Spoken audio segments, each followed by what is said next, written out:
Style తో సరికొత్త designs తో ఎస్కేటీ గోల్డెన్ డైమండ్స్ ఈ జూలై 5న నల్లకంటలో గొప్ప ప్రారంభం. నమస్తే, వెల్కమ్ టు ఐ డ్రీమ్. నేను వలి. ముంబైని భారీ వర్షాలు ముంచెత్తుతున్నాయి. గత 48 గంటలుగా చూసుకుంటే ముంబై ఈ వర్షాలకి చిగురుటాకులో వడిగిపోయింది. ఒకసారి ఈ దృశ్యాలు కూడా మీకు స్క్రీన్ మీద చూపిస్తాను చూడండి. మొత్తం ఎక్కడికక్కడ స్ట్రీట్స్ అన్నీ కూడా పూర్తి వరద నీటితో నిండిపోయింది. అసలు కాలు బయట పెట్టలేని సిచ్యువేషన్ కనిపిస్తుంది. 48 గంటల్లో 200 మిల్లీమీటర్ల భారీ వర్షపాతం నమోదైంది. గతంలో ఎప్పుడూ లేనట్టుగా ఈ స్థాయిలో భారీ వరద ఒక్కసారిగా రావడంతో జనాలు ఎంత ఇబ్బంది పడుతున్నారు చూడండి. మొత్తం స్కూళ్ళన్నీ కూడా బంద్ అయిపోయినాయి. వ్యాపార సముదాయాలన్నీ కూడా క్లోజ్ చేసుకున్నారు. అన్ని షట్టర్లన్నీ కూడా బంద్ అయిపోయిన పరిస్థితి. కార్లు ఏ విధంగా మునిగిపోయినా చూడండి. దాదాపు కార్లు మునిగిపోయే స్థాయిలో వాటర్ వచ్చిందంటే ఇంకా అక్కడ ఎవరూ కూడా తిరగలేనటువంటి పరిస్థితి కనిపిస్తుంది. ముంబైలో ఎటువైపు చూసినా, ఏ పక్క చూసినా, ఏ స్ట్రీట్ చూసినా మొత్తం ఈ వరద నీటితో జనం తీవ్రమైనటువంటి ఇక్కట్లు పడుతూ ఉన్నారు. ఎక్కడికక్కడ కార్లు అన్నీ కూడా మునిగిపోయినటువంటి పరిస్థితి కనిపిస్తుంది. కిలోమీటర్ల మేర ట్రాఫిక్ జామ్ అయింది. వర్షాలు కొన్ని ప్రాంతాల్లో పూర్తిగా వరద నీరు చేరడంతో అటు పోలేక ఆ మార్గంలో రావడానికి కొన్ని కిలోమీటర్ల అవతల ఉన్నటువంటి ట్రాఫిక్ కూడా పూర్తిగా నిలిచిపోయి వాళ్ళు గంటల ట్రాఫిక్లోనే మగ్గిపోయినటువంటి పరిస్థితి కనిపిస్తుంది. ఇంకా వర్షాలు పడతా ఉన్నాయి. ముంబై మొత్తం అన్ని ఏరియాల్లో కూడా ముంబై నగరం మొత్తం కూడా జల దిగ్బంధంలో చిక్కుకున్నటువంటి పరిస్థితి ఉంది. స్కూళ్ళు పూర్తిగా బంద్ చేశారు. అధికారులు స్కూళ్ళకి సెలవులు కూడా ప్రకటించారు.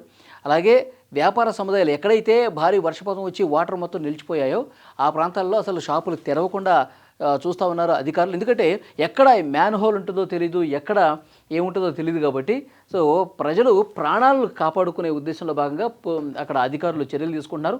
వెంటనే నిలిచిపోయినటువంటి వాటర్ను కూడా బయటికి పారదోలే కార్యక్రమం కూడా చేస్తూ ఉన్నారు. చూడండి, మొత్తం నడుములోతు నీళ్లు మొత్తం మోకాళ్ళు వరకు కొన్ని చోట్ల వీధులన్నీ మునిగిపోయి ఉంటే మరికొన్ని చోట్ల ఇంతవరకు నడుము లోతు వరకు వాటర్ వచ్చేసి ఇంకా వర్షాలు పడుతూనే ఉండండి. ఇప్పుడు ఈ 2 రోజుల్లో 200 మిల్లీమీటర్ల వర్షపాతం నమోదైతే ఇంకా 2-3 రోజుల పాటు భారీ వర్షాలు ముంబైకి ఉండే అవకాశం ఉందని చెప్పి వాతావరణ శాఖ చేసినటువంటి హెచ్చరికతో ముంబై వాసులు గజగజ వణికిపోతూ ఉన్నారు. ఎందుకంటే వాళ్ళకి నిత్యావసరాలు తెచ్చుకోవడానికి ఇబ్బంది కనిపిస్తుంది. లేదంటే ఆన్లైన్లో తెప్పించుకుందామన్నా తీసుకొచ్చే వాళ్ళు ఎవరు లేరు. మొత్తం ఎక్కడెక్కడ ప్యాక్ అయిపోయింది. కొన్ని చోట్ల విద్యుత్ సరఫరా కూడా లేదు. పూర్తిగా వాళ్ళకి చీకట్లో మగ్గుతున్నటువంటి పరిస్థితి. ఇంక చూడండి, మొత్తం ఆకాశం మొత్తం కూడా కమ్మేసింది. పెద్ద పెద్ద high-rise apartments, buildings, shopping malls అన్నీ కూడా వాటర్ వచ్చేసి వాళ్ళు కదలలేనటువంటి సిచ్యువేషన్ చాలా క్లియర్గా కనిపిస్తుంది. వాతావరణ శాఖ ఇంకా 2 రోజుల పాటు భారీ వర్షాలు ఉన్నాయి ముంబైకి అని చెప్పడంతో ఇంకా వాళ్ళ భయం అనేది ఎక్కువైపోయినటువంటి పరిస్థితి. ఇక్కడ చూడండి, పైనుంచి తీసినటువంటి విజువల్ చూడండి. ఈ రోడ్డు మొత్తం కూడా ఇక చిన్న కార్లన్నీ కూడా పూర్తిగా మునిగిపోయినాయి. కార్లు అసలు పూర్తిగా నీటిలో పడవల్లాగా తేలుతున్నటువంటి సిచ్యువేషన్ ఇక్కడ క్లియర్గా మీరు చూడొచ్చు. మొత్తం ఇటువైపు ఏమో ట్రాఫిక్ పూర్తిగా నిలిచిపోయింది. ఇటువైపు ఎవరో వెళ్ళడానికి అవకాశం లేదు. ఇక ఇటు నుంచి అన్న పోదాం అనుకుంటే ట్రాఫిక్ విపరీతంగా ఈ కార్లన్నీ కూడా పెట్టేస్తున్నటువంటి పరిస్థితి ఉంది.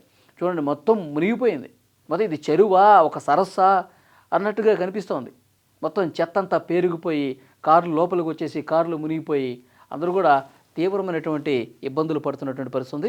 ఒక ముంబైలోనే కాదండి, ఉత్తర భారతం మొత్తం కూడా అంటే ఉత్తరాఖండ్లో అలకనంద అనేది తీవ్ర ఉగ్రరూపం దాలుస్తోంది. ఎగువ నుంచి వస్తున్నటువంటి వర్షాలు దాటికి ఆ నది కూడా ఉప్పొంగి ప్రవహించి కిందకి దిగుకొస్తుండడంతో లోతట్టు ప్రాంతాలన్నీ కూడా పూర్తిగా జలమయమైపోయినటువంటి పరిస్థితి కనిపిస్తోంది. అత్యంత దయనీయమైనటువంటి సిచ్యువేషన్ ముంబైలో కనిపిస్తూ ఉంది. ముంబై వాసులు ఈ వర్షం ఎప్పుడు ఆగిపోతుంది, ఎప్పుడు తెరిపిస్తుంది, ఎప్పుడు మళ్ళీ సాధారణ జీవనం గడుపుతామని చెప్పి వాళ్ళందరూ కూడా కొంత ఆందోళనలో ఉన్నటువంటి సిచ్యువేషన్ కనిపిస్తుంది. అయితే అక్కడ ఉన్నటువంటి మున్సిపల్ అధికారులు మాత్రం వేగంగానే చర్యలు తీసుకుంటున్నారు. కొన్ని చోట్ల పూర్తిగా కరెంటు నిలిచిపోయింది. అక్కడ విద్యుత్ పునరుద్ధరణ కార్యక్రమాలు జరుగుతున్నాయి. ఇంకొన్ని చోట్ల చెట్లు నేల కొరిగినాయండి. ఆ విజువల్స్ మళ్ళీ ఇంకొక వీడియోలో మీకు తెప్పించే ప్రయత్నం చేస్తాను. చెట్లు అక్కడ ఉన్నటువంటి కార్ల మీద, అపార్ట్మెంట్ల దగ్గర ఉన్నటువంటి చెట్లు అక్కడ సమీపంలో కార్ల మీద పడటం, విద్యుత్ స్తంభాల మీద, వైర్ల మీద పడటంతో అక్కడ కరెంటు లేదు. మరోవైపు రోడ్డు కూడా పూర్తిగా ఆగిపోయింది. ఆ పెద్ద చెట్లను తొలగించే కార్యక్రమం చేస్తున్నారు, నీటిని తొలగించే కార్యక్రమం చేస్తున్నారు. అది చేస్తే కానీ మళ్ళీ కరెంటు వచ్చే పరిస్థితి లేదు. ఇది ముంబైలో తాజా సిచ్యువేషన్. ఇక ఉత్తర భారతదేశంలో చాలా రాష్ట్రాల్లో కూడా వర్షాలు అనేవి విపరీతంగా కురుస్తూ ఉన్నాయి.